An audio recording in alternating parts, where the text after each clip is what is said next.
yourself and your family. You embarrassing yourself. You are embarrassing yourself. What's good, everybody? I hope y'all are doing amazing. And listen, this is my first video, so I genuinely need your support. If you rock with the content, make sure you hit that subscribe button and grow with me from day one. Now let's get into it. That's T.I. with his own son in a headlock live on camera at an NFL game, broadcast to the entire world. But trust me, that moment isn't even the craziest part of this story, because the feud he ignited with 50 Cent escalated so fast and so personally that what Tip did afterward had the whole culture stunned. This was the kind of smoke that rattled hip-hop at its core. The rap game feels like it's on fire right now, and nobody saw this blaze coming.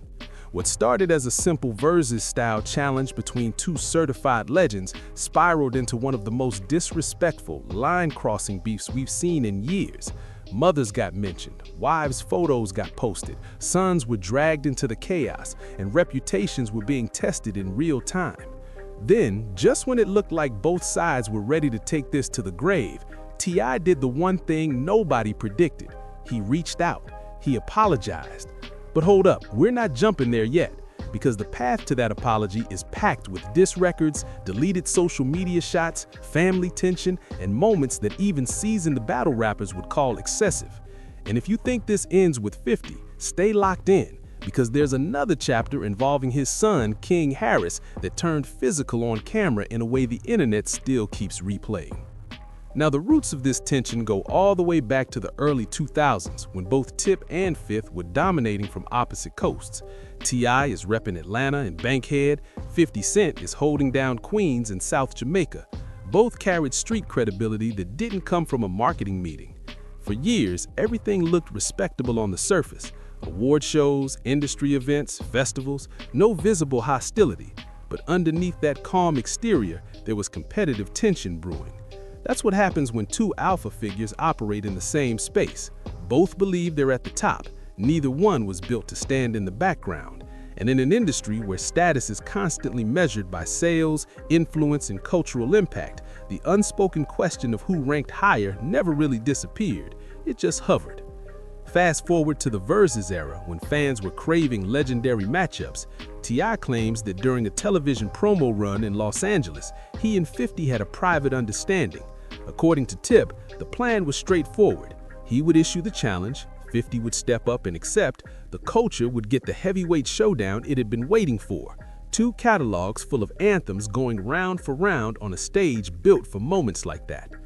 But when it was time for 50 to respond, Tip says everything went quiet. No confirmation, no acknowledgement, just silence. And in hip-hop, when someone you believe had an agreement with you disappears like that, it doesn't feel small, it feels personal. By February 6th and 7th of 2026, T.I. decided he wasn't staying silent anymore. He appeared on the Nightcap podcast with Shannon Sharpe, and what he delivered wasn't subtle. It was a direct call-out, charged with the kind of emotion that told you this had been building for a long time. And when you hear it from him directly, you understand exactly where his mindset was. 50, that's what I said. He don't want no smoke, though. Oh, Lord. I called my man out. He don't want no smoke. He ducking smoke. It's cool. That clip flooded every timeline within hours. T.I. wasn't whispering behind closed doors. He was on a nationally streamed platform, telling the world that 50 Cent, Curtis Jackson himself, was dodging the smoke. And if you know anything about 50, you know public challenges don't sit unanswered. He responded almost instantly on Instagram, digging up footage from T.I.'s past court moments and flipping it into a sarcastic PSA-style meme, basically saying, "Forget Verzuz, let's just do a stay away from me challenge instead." He even tossed a LOL on it, because that's classic 50 strategy. Turn your rival into a punchline before the music even drops. But Tip wasn't laughing at all. By February 11th, 50 escalated things, labeling T.I. King Rat on Instagram and reviving the snitch allegations tied to his 2007 federal firearms case. In hip-hop, that accusation is different. That kind of stain doesn't fade just because you've got plaques on the wall. T.I. fired back with a statement that left no gray area, insisting only one of them wore that jacket and claiming he had paperwork to back it up, telling 50 to either square up lyrically or stop talking recklessly. The social media exchanges were entertaining, sure, but everybody knew the real war would land on records. And Tip delivered. On February 22nd, he appeared on $1 Million worth of Game and broke down the alleged agreement in detail, how the conversation happened, how they shook on it, and how once he went public, 50 acted like it never existed. To Tip, that wasn't just ducking, that was a character flaw. Then, on February 23rd, he previewed a diss snippet titled War, making it clear this wasn't just talk, but he wasn't finished. That same day, he dropped the full track, The Right One, and the tone was ruthless. The bars came heavy.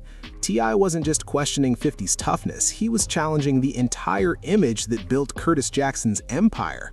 He framed 50 as more troll than titan, more meme page operator than street general. And then he crossed into dangerous territory, referencing 50's late mother in a way that split the internet instantly. Some praised Tip for standing toe-to-toe with one of rap's sharpest antagonists. Others felt he stepped over a sacred line. But if T.I.'s diss was the quake, what 50 did next felt like the aftershock that turned everything nuclear. He posted an unflattering image of Tamika Cottle, better known as Tiny, on Instagram with a caption warning them to keep his name out of their mouths. One upload. That's all it took to drag a spouse into the battlefield, breaking the unspoken rule that families stay off limits. The rivalry instantly shifted from competitive to deeply personal, and that's when King Harris stepped in with a level of emotion nobody anticipated. He went live on Instagram, visibly heated, making it clear disrespecting his mother was a boundary that wouldn't slide. Then he said something that detonated across social media. He told 50 to dig up his own mother and post a better picture for comparison. It was raw, it was shocking, the kind of statement that shows this wasn't industry theater kicks. This was a son reacting from a place of real pain. And he didn't back down either. He doubled down with even more intensity, proving this wasn't about clout, it was about defending his family, no matter who stood on the other side. About my mama, your mama, go dig her up. You could literally hear the hurt underneath the rage. This wasn't some artist crafting a clever bar for attention. This was a young man speaking from a place of real emotion. It wasn't calculated, it wasn't strategic, it was instinct. It was a son standing up for the woman who brought him into this world, no matter what backlash came with it. Tell your mama, she pay respect. Stop playing with my mama. The intensity of this situation wasn't just about rap, it was about family. That beef was going to consume King, Tiny, and anyone caught in the crossfire. For T.I., a man whose whole identity is built around protecting his circle, the stakes suddenly shifted. The timing of 50 Cent's mass deletion of posts makes perfect sense in this light. If you've been under fire for 3 weeks straight and the other side suddenly extends an olive branch, you don't fire back with memes, you clear the field. You erase the evidence, making room for whatever comes next, peace, a business play, or simply a pause in active warfare. The fact that neither side has posted a single shot since February 25th speaks volumes. In a beef where posts were flying multiple times daily, the sudden silence is deafening. Skeptics will point out that T.I.'s swan song album, Kill the King, was about to drop, and this whole drama, from the Verzu's call-out to diss tracks to the apology, could be a strategic promo campaign designed to grab maximum attention. Observers already noted the timing. T.I. announces his final album, and suddenly a beef with 50 Cent materializes like a magic trick. And yeah, the theory holds weight. Music history is full of manufactured conflicts that boost album sales, and T.I. is smart and seasoned enough to play the game. Every headline, trending topic, and heated debate became free promo for a project that wasn't even out yet. But whether the apology was genuine or strategic, it happened, and it's something the culture rarely sees. A man winning the public battle, choosing to step back rather than push everyone off the cliff. By February 25th, the feud had turned deeply personal, and in hip-hop, personal beefs often end in tragedy, not resolution. T.I. choosing to communicate instead of escalating might be the most impressive move of this entire saga. It takes more heart to de-escalate than to keep shooting. And the 50 Cent beef isn't the only time T.I. faced a confrontation that went physical, public, and intense. 2 years before Verzu's drama, before diss tracks, memes, and scrubbed posts, there was a moment on camera that showed a completely different side of his life. This moment had nothing to do with rival rappers. It was about the hardest relationship any man can navigate, the one with his own son. On November 26, 2023, at an Atlanta Falcons game, T.I. faced a situation that still resonates today because it taps into something universal, something beyond hip-hop, fame, or money. It cuts straight to the heart of what it means to be a father trying to raise a young man desperate to prove he's already grown. What was supposed to be a chill family outing, Falcons versus Saints, quickly escalated into a public test of patience, authority, and love. T.I. had been on socials earlier, doing what any proud dad would, showing love to his kids, hyping up the game, just living that dad life in the stadium.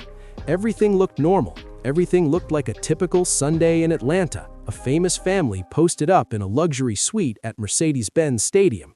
But then, King Harris went live on Instagram from inside that suite, and what the world saw was raw and unfiltered, a father-son argument that escalated from words to hands in seconds.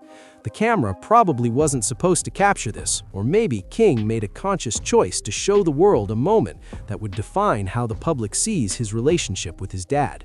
And once that red light turned on, there was no going back. 50 responded exactly how only 50 Cent knows how, with memes. He turned the moment into a comedy show, posting an image comparing King to Pepe the Frog and calling the whole family ugly, flipping raw emotion into internet fodder. Even Tina Knowles, Beyoncé's mom, stepped in publicly to defend Tiny, widening the circle and adding a cultural weight that went far beyond rap. The internet collectively held its breath, wondering if this was about to jump from the screen to real life, because the tension was thick enough to choke on. Then came the twist. By February 24th, 50 was doing his boss moves, flexing in a whole different arena, while his opponent was still throwing lyrical shots into the void.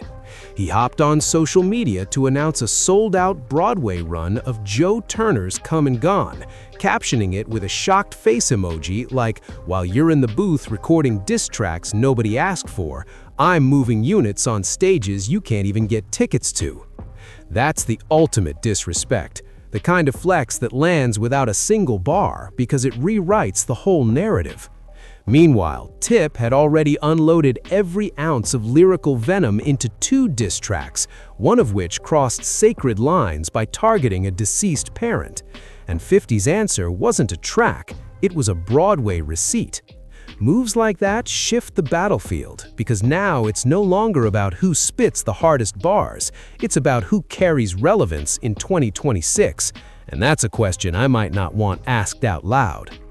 King Harris jumped in for his dad, putting the internet on notice about 50's long history, beefing with Lil' Kim, outselling Kanye, painting him as a career antagonist who sparks drama for entertainment, not principle. Then came February 25th, 2026, the day the entire script flipped. Without warning, explanation, or caption, 50 wiped every T.I.-related post off Instagram. Every meme, every troll, every clapback, gone, scrubbed clean like the beef never existed. The internet went full CSI. Was 50 waving the white flag, reloading for something bigger? Did a lawyer step in? Or was something happening behind closed doors? Let's be real, 50 Cent doesn't back down. This is the same man who went to war with Ja Rule, Rick Ross, Floyd Mayweather, and smiled through every round. His brand is relentless escalation, not retreat. So for him to erase the receipts on a beef he was actively engaged in just hours earlier, that alone shocked the rap world. Here's where the story pivots to why you're watching this video. Sources in both camps say T.I. made a move nobody expected. After days of savage verbal warfare, diss tracks aimed at mothers, wives, children, memes reducing grown men to punchlines, T.I. reportedly called 50's camp directly. No IG, no press, phone to phone. And the tone, according to those close, was completely different from the man who had been barking about war for weeks. The word buzzing through every account of that exchange: apology. But hold up, not some groveling, submissive, reputation-crushing apology. Nah, a calculated, grown-man acknowledgement that things went too far. Lines were crossed on both sides, and dragging mothers, living or deceased, into decades-long legacies was beneath the history they built. T.I. had made his stance clear during the beef. He didn't respect 50 anymore, and didn't want to share a stage. But there's a difference between losing respect and wanting a war that burns everything down.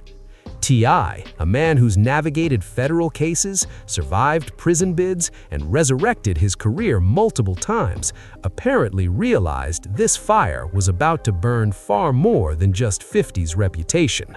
Have you ever woke up with a roach on your face? No, that's not the goal. All right, then. So there it goes. That's not the goal. T.I. was hitting at the heart of the generational gap between a self-made man and the kids who grew up on his success.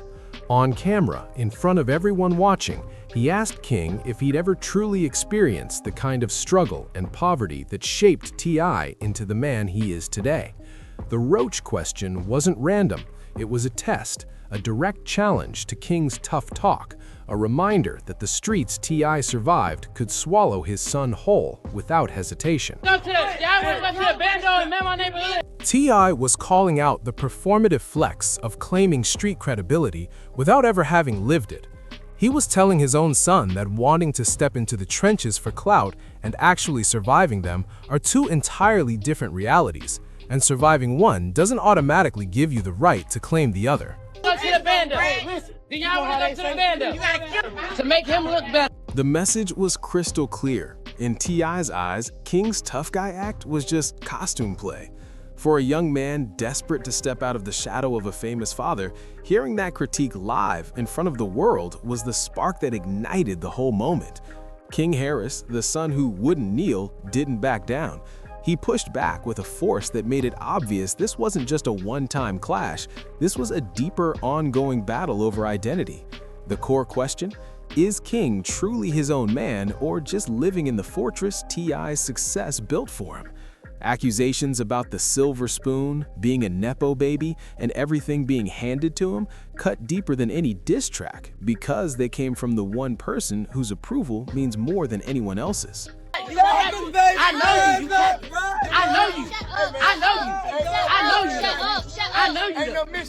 know you. You can feel the desperation ripping through King's voice.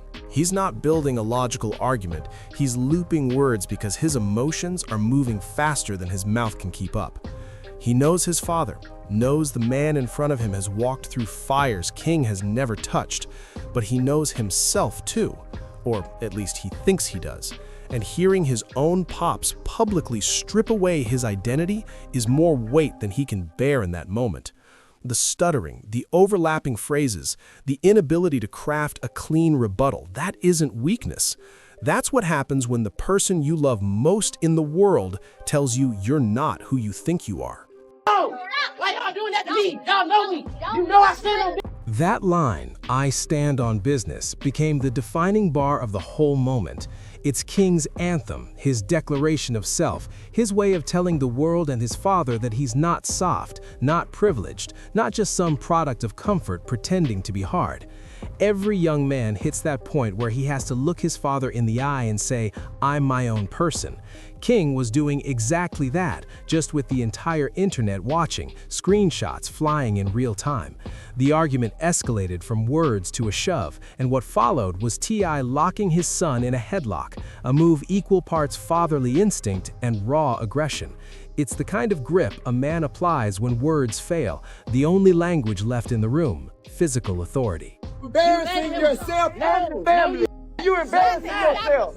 You are embarrassing yourself. That moment marked Tip's breaking point. 6 seconds of unfiltered footage, millions would eventually see it looped, showed a father grappling with his own child.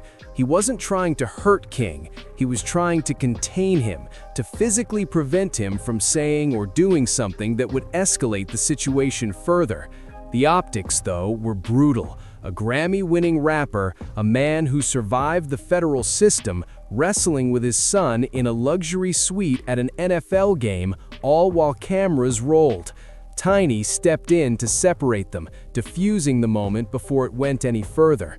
For a brief instant, silence fell, the heavy quiet that comes after something detonates. In the immediate aftermath, King went on Instagram stories, posting messages that mixed defiance and pain, questioning whether his family even saw him as legitimate. The posts were deleted quickly, but the internet had already archived them, screenshots spreading across gossip sites and hip-hop forums.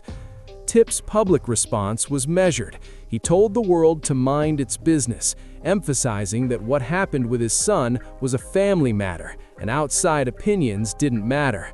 And this wasn't an isolated incident. Reports surfaced of a previous run-in at a Waffle House in 2022, suggesting a recurring pattern between father and son. The cycle kept spinning because the core issue, King's hunger for independence versus Tip's need for control, had never been fully resolved in any single conversation or confrontation. He capping. He know I stand on business. He know that. Can't no ever pull my car ever in life. Even after getting locked up by his own father, on camera in front of the entire world, King didn't back down. He was still on go, still insisting that his toughness was real, still pushing back against any narrative that tried to paint him as anything less than authentic. Business. You drop me somewhere, I stand on business.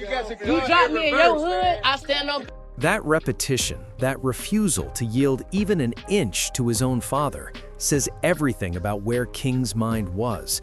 He wasn't just arguing about toughness, he was fighting for his identity, for the right to define himself on his own terms instead of being measured against a blueprint drawn by a man who grew up in conditions King will never fully understand. That tension, the push and pull between a father who made it out of the mud and a son born above it, is one of the rawest, most universal dynamics in any family, no matter how much money is in the bank. Within days, the tone started shifting toward reconciliation. T.I. publicly affirmed his love for King, saying they were tied together like a knot and that he'd ride to the heavens or the depths of the abyss for his family. He spotlighted King's music, especially the track Father Like Son with his brother Damani, showing that despite the public explosion, the father-son bond was cracked but not broken. By 2025, King posted a reflection calling himself the man his father raised him to be, confirming they were finally seeing eye to eye. That Falcons game incident, ugly as it was, might have been the turning point, not the point of no return. Thanks for reading. Make sure to like this video and subscribe to my channel.